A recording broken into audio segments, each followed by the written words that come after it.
Hello, I'm Greg Jarrett. You're in the strategy room. Well, today is the day. Polls are open across the country. People are casting their votes in hopes that either Hillary Clinton or Donald Trump will be the next person to lead our nation. What can we expect tonight as we watch the results roll in?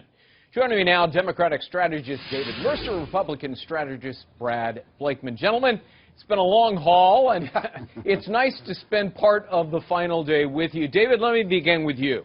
Sure. What are you going to look for tonight? How do you think this is going to unfold? Yeah, I'm going to look at the exit returns when they start coming in.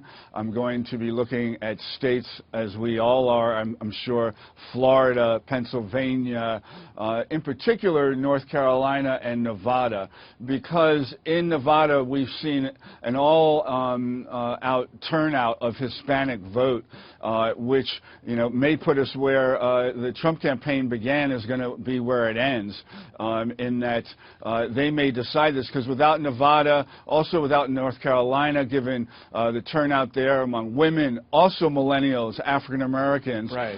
Those are two states I'm really going to be looking for. Because Florida, he could win, but without those other two, he doesn't.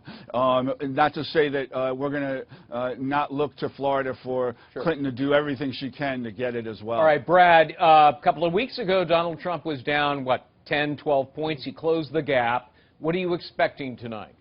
I'm expecting a razor-close race in Florida. I'm looking at an East Coast event. I think as the East Coast goes, so will go the nation. So Florida, North Carolina, Pennsylvania, then up to New Hampshire before I get to the western states, moving west to Ohio. I think if Trump does not have a good showing in Florida, obviously I think his ticket is not punched to go on. If he wins Florida, does well in North Carolina, New Hampshire, then I think it's going to be a longer night than expected. And then we can get to the West Coast and look at Nevada and Arizona and Colorado and Iowa and other states that are going to be vitally important for Donald Trump to win. Yeah.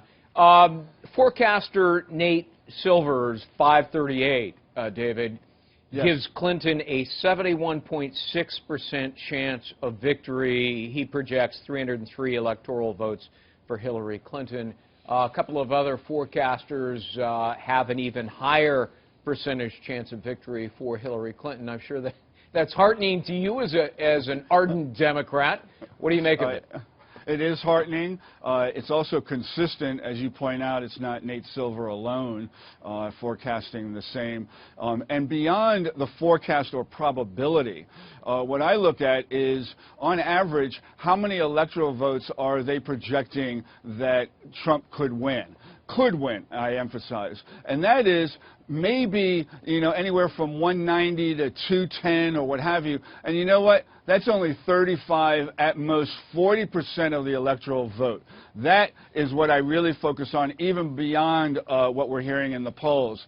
And that is what really gives me a lift, and I'm sure the Clinton campaign going into the rest of the day. These forecasters, Brad, I mean, they don't spell good news for Donald Trump, but he does have this path. At a minimum, he's got to win Florida, Ohio, and North Carolina, and in two of those, he's actually tied with the lead.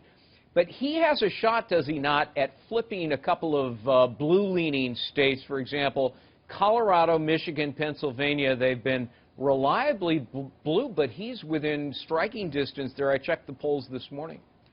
Right, and the fact that we're even talking about states that should be bluer than blue, it could be telling. Look, I remember Brexit, and the Brits went to sleep thinking they're still in the Union and woke up and found they weren't. This could be a Mexit where, there's an undercurrent, as we've seen not only in the primary process, but we're seeing now in these reliably blue states being less blue than they were 4 years ago.